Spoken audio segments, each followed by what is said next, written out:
Segunda Carta de Pedro, capítulo 1. Eu, Simão Pedro, sou servo e apóstolo de Jesus Cristo. Escrevo a vocês cuja experiência com Deus foi tão transformadora quanto a nossa, e tudo por causa do relacionamento e da intervenção direta do nosso Deus e Salvador Jesus Cristo. Graça e paz a vocês enquanto se aprofundam na experiência com Deus e Jesus nosso Senhor. Tudo que diz respeito à vida que agrada a Deus nos foi dado milagrosamente quando tivemos permissão de conhecer pessoal e intimamente aquele que nos chamou para Deus, a melhor convocação que já receberam.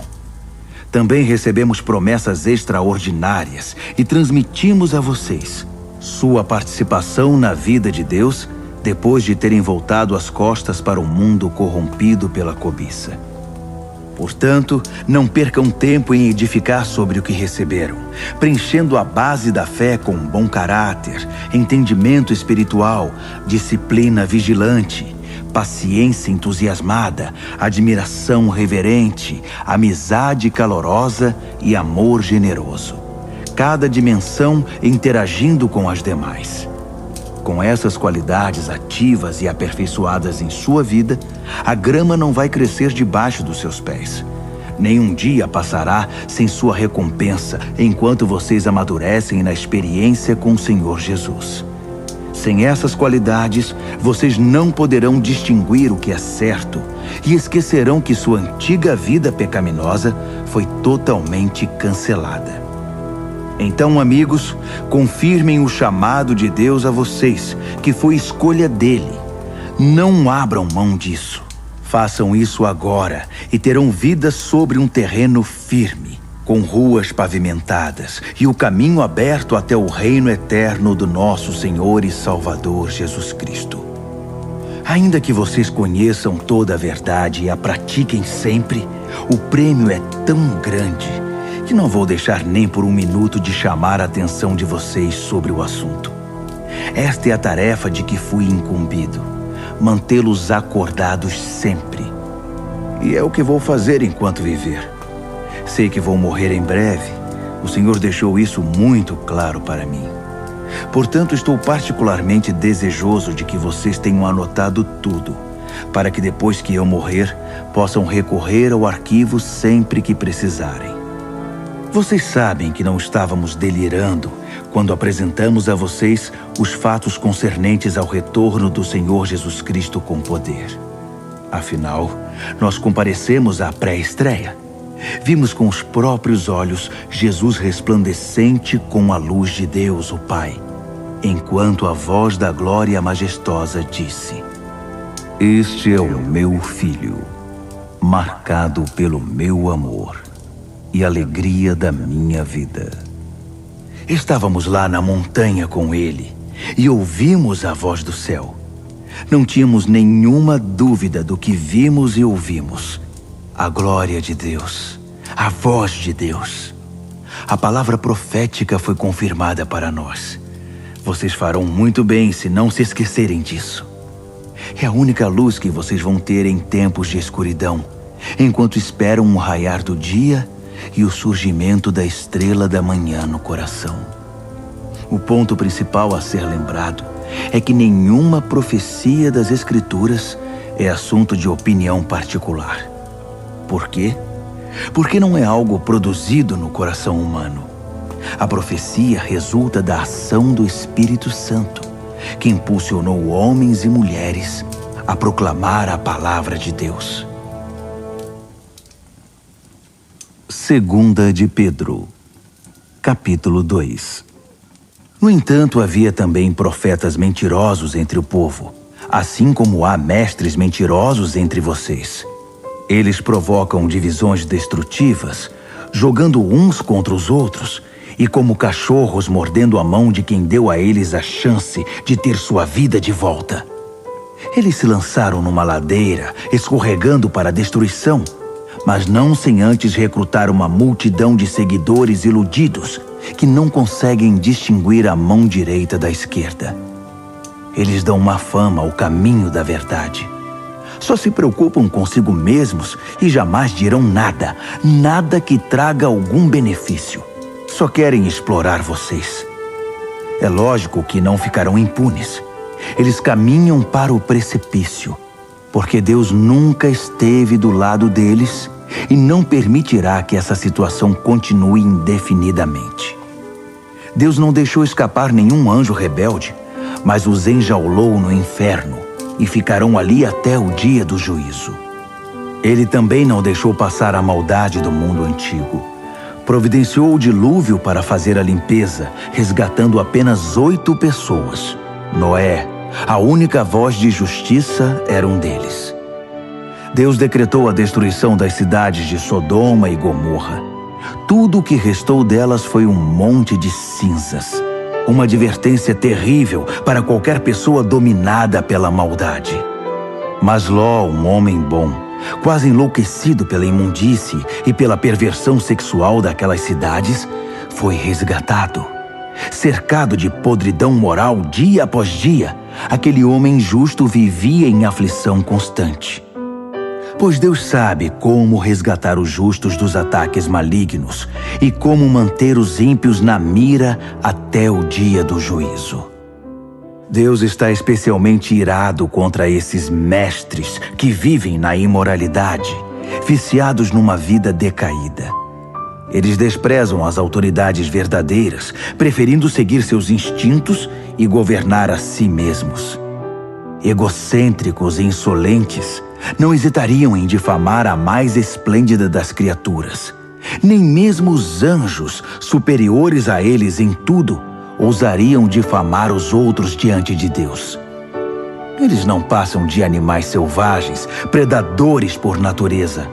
Mas assim como abatem os outros com suas blasfêmias, também serão abatidos. No final serão derrotados. A maldade deles vai se voltar contra eles mesmos. Eles são tão desprezíveis e viciados no prazer que vivem em orgias e se embriagam em plena luz do dia. São obcecados por adultério e são compulsivos em todo tipo de pecado. Não hesitam em seduzir quem se mostre vulnerável. A especialidade deles é a cobiça. São mestres nisso. Almas mortas. Eles saíram da estrada principal e agora andam sem rumo. Tomaram o caminho de Balaão, filho de Beor, o profeta aproveitador e especialista em maldade. Mas Balaão foi interrompido no meio desse caminho perverso. Um animal falou com voz humana e evitou a loucura do profeta. Esses mestres não têm nada a oferecer. São fontes secas, nuvens de tempestade espalhadas, guiadas por um buraco tenebroso do inferno. Seu ensino não passa de conversa fiada, mesmo assim são perigosos. Os que estão prestes a escapar dos caminhos errados são os mais suscetíveis ao seu apelo sedutor. Prometem liberdade aos novatos da comunidade, mas eles mesmos são escravos da corrupção. Pois se são viciados em corrupção, e são mesmo, são escravos dela.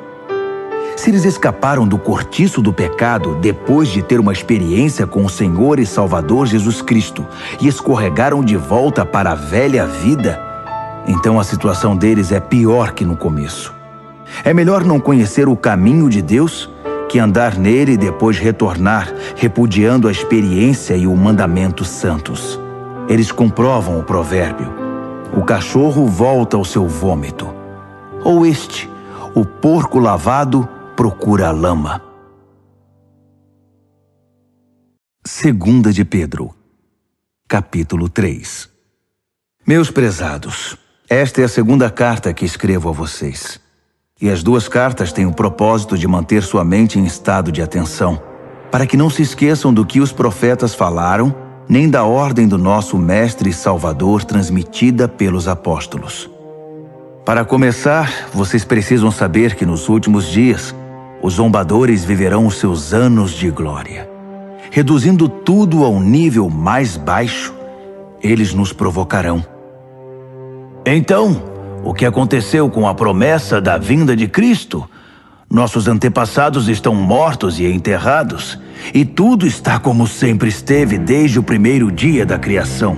Nada mudou.